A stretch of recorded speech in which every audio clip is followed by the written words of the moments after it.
మన ప్రభుత్వ అధికారులకి నెలలోపే రెగ్యులర్ చేస్తామని చెప్పారు ఆయన.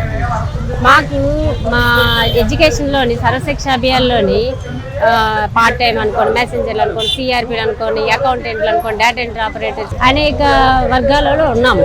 ఇతను వచ్చిన తర్వాత పని ఒత్తిడి పెరిగింది కానీ మా జీవితాలు అయితే జీవితాలు మారలేదు. జేవేకి కిట్ అంటారు, నాడు నేడు అంటారు, అమ్మఒడి అంటారు, ఈ కూడా అంటారు, అన్ని ఓళ్ళు కానీ ఈ రాత్రి పగలు వర్క్ చేసామా కానీ వర్క్ స్ట్రెస్, మండలం ప్లాను, డైస్ అనుకొని ఇవన్నీ చేయిస్తున్నారు. కానీ మాకు పని ఒత్తిడి కన్నా కనీసం మా ఆరోగ్యం కూడా చూసుకోకన్నా మేము పని ఒత్తిడికి లోనైనా సరే మాకు కనీస వేతనమైనా ఇస్తారు అనుకుంటే రెగ్యులర్ లేదు కదా. ఇప్పుడు కనీస వేతనం కూడా లేదు.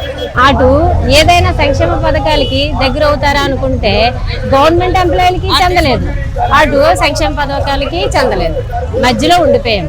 మా బాధ ఎవరికి చెప్పుకోవాలి? అయితే 18 సంవత్సరాలు అవుతుంది. ఏ గవర్నమెంట్ లో, రాజశేఖర రెడ్డి గారి గవర్నమెంట్ లో కానీ, చంద్రబాబు నాయుడు గారి గవర్నమెంట్ లో కానీ మేము రోడ్డు ఎక్కలేదు.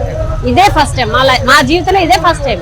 ఎందుకు ఎక్కవలసి వచ్చిందంటే ఆయనే చంద్రబాబు నాయుడు గారి అసెంబ్లీ సమావేశంలో ఆయన ఏమన్నారంటే మీకు చేత కాకపోతే చెప్పండి, మా గవర్నమెంట్ వచ్చాక మేము రెగ్యులర్ చేస్తామని చెప్పి అప్పుడు చంద్రబాబు నాయుడు గారి సమక్షంలో జగన్మోహన్ రెడ్డి గారు పలికారు.